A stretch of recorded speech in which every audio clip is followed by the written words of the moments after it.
Il est 7h52. Sur Europe 1, l'opinion de Nicolas Bétou. Bonjour Nicolas. Bonjour Mathieu. Dans la très courte histoire de La République En Marche, la journée d'hier restera marquée d'une pierre noire. Le parti d'Emmanuel Macron a en effet perdu la majorité à l'Assemblée.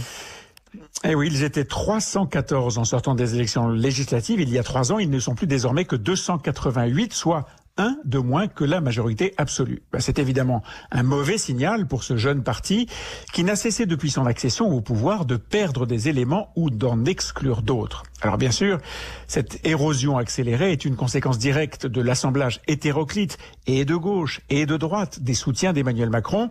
Bon, ça plus l'attrait de la victoire en 2017, ça avait rameuté des candidats, disons, divers. Et sur le plan politique, est-ce que le chef de l'État en sort fragilisé ?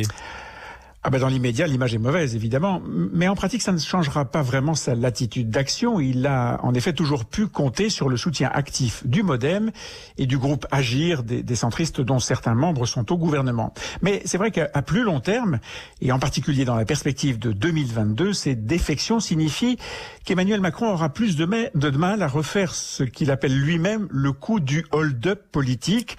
La gauche et les écolos seront évidemment plus réticents. Et les partants, ceux qui viennent de quitter La République En Marche, ils ont quel projet ?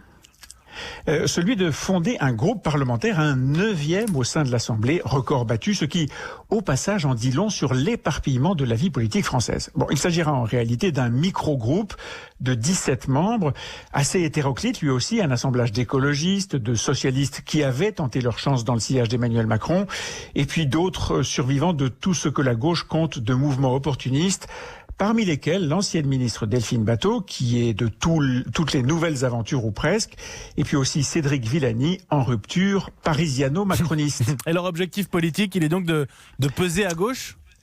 Exactement, de faire valoir à l'extérieur du parti ce qu'ils n'ont pas pu faire en tant que députés En Marche. Bon, à vrai dire, si leur parcours est aussi chaotique que l'a été leur lancement, c'est mal parti, car en se décidant maintenant, ils commettent 3 erreurs. D'abord, un contretemps. Essayer d'exister en faisant dissidence au moment où le chef de l'État appelle à la concorde nationale, ça fait vraiment vieille politique. Ensuite, un contresens, puisque tous ces écolos et européens convaincus se décident à prendre le large au moment même où Emmanuel Macron décroche un joli label européen et engage avec l'Allemagne une relance verte. 3e faute, enfin, quand on veut peser à gauche, eh bien on ne jette pas son ancien parti dans les bras du centre et de la droite, car c'est par là désormais qu'Emmanuel Macron devra consolider ses futures majorités, pas à gauche. Voilà, ces soldats perdus du macronisme ont sûrement le sentiment d'avoir franchi le Rubicon avec beaucoup d'audace, pas de chance.